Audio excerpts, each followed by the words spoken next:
السلام عليكم ورحمة الله وبركاته. كلكم عندكم أسئلة كيف تبني بيت بماينكرافت، واليوم راح أشرح لكم كيف نبني أصغر بيت بماينكرافت وبعالمك السرفايفل. حطوا لايك واشتركوا بالقناة وصلوا على النبي. ليتس جو. اوكي، مثل ما شايفين معنا هذا هو البيت جدا جدا صغير، من أصغر البيوت الماينكرافتية يا إخوان، وفيك تعملهم بأي سيرفر بدك إياه. ومثل ما شايفين معي حرفيا جدا صغير، الآن حشرح لكم كيف نسوي هذا البيت. حط لايك وخلينا ننطلق للشرح يا صديقي. اوكي، المعدات الاولى اللي محتاجينها، طبعا انا مجهزهم هون بالشيست، ما عليكم من هدول اللي عندي اياهم. اوكي، هي المعدات اللي محتاجينها انتو. تخت، طبعا خلونا نغير التخت. اوكي، وخمس سلابات، 10 من هدول، 5 ابواب، وحتى الابواب مالك محتاج 5، و5 بلور. ليتس جو، خلينا نبدا بالشرح. طيب، طبعا اول شيء راح نحفر 4 بلوكات على الشكل الاتي. راح نحط صندوقين فوق بعض، راح نحط ايضا درج بهذا الشكل، تمام. وراح نحط الفرنس والكرافتنج تيب مثل ما شايفين معي على هذا الشكل. وايضا راح نضيف التخت فوق. اوكي، شايفين معي كيف الشكل صار؟ شايفين معي؟ هذا هو الشكل اللي لازم يطلع معكم بهاي الطريقة، تمام.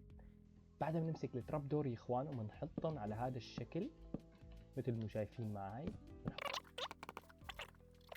هون ما بنحط، راح نحط الباب، بنفتل وبنحط الباب على الشكل الآتي يا اخوان. وبعدها حلو، حلو كثير كثير الكلام. طيب، شلون بدنا نعمل سقفية؟ هذا السؤال اللي هلا راح يجينا. راح نستخدم البلور، راح نحط البلور فوق التشست على هذا الشكل، وبنحط وحدة.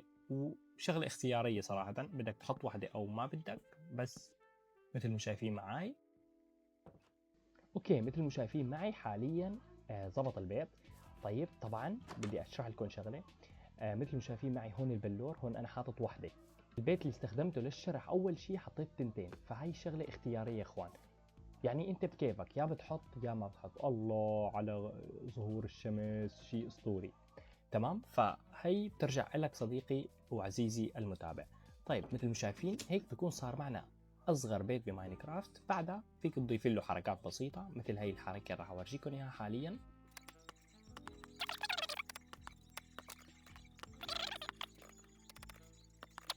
معنا هذا الشكل يا اصدقائي مثل ما شايفين معاي، يعطي جماليه اكثر للبيت.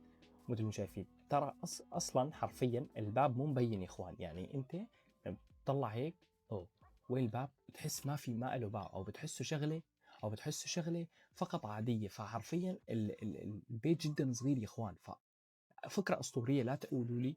كانت مثل ما انكم شايفين